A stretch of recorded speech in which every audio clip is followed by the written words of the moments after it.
Corona Kerala ద్వారానే దేశం అంతా పాకింది. ఒకసారి గుర్తుంది కదా, ఆ టైంలో కరోనా ఫస్ట్ కేసు కేరళలో నమోదైంది, తర్వాత రెండోది ఆంధ్రాలో కూడా నమోదైంది.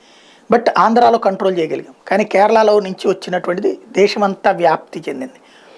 ఇది ఇప్పుడు ఎందుకు చెప్పాల్సి వస్తుందంటే, మళ్ళీ కరోనా విజృంభణ కేరళలో నడుస్తుంది. ఇప్పుడు ఒక ఆందోళన కలిగించే పరిణామం ఏంటంటే, అయ్యప్పల దీక్ష తీసుకుని దేశం నలుమూలల నుండి కూడా కేరళకి వెళ్తున్నారు. ఎక్స్పెషల్లీ దక్షిణ భారతదేశం నుండి ఎక్కువ మంది వెళ్తుంటారు కేరళకి అయ్యప్ప దర్శనానికి. ఇప్పుడు ఈ టైంలో అక్కడ కరోనా కేసులు విజృంభిస్తుండటంతో దేశమంతా మళ్ళీ వ్యాప్తి చెందుతుందేమోనన్న ఆందోళన నడుస్తుంది.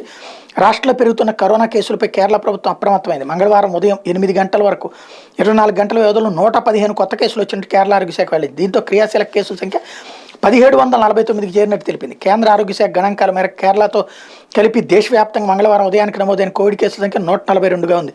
కేరళ ఆరోగ్య మంత్రి వీణా జార్జ్ అధికారులతో సమీక్ష సమావేశం నిర్వహించారు. ఆందోళన చెందాల్సిన అవసరం లేదని, రాష్ట్రంలో వైరస్ను ఎదుర్కొనేందుకు అన్ని చర్యలు తీసుకున్నట్టు ఆమె చెప్పారు. కరోనా లక్షణాలతో వచ్చిన వాళ్ళ నమూనాలను జన్యుక్రమ విశ్లేషణకు పంపాలని, కోవిడ్ పరీక్షలను పెంచాలని సూచించారు.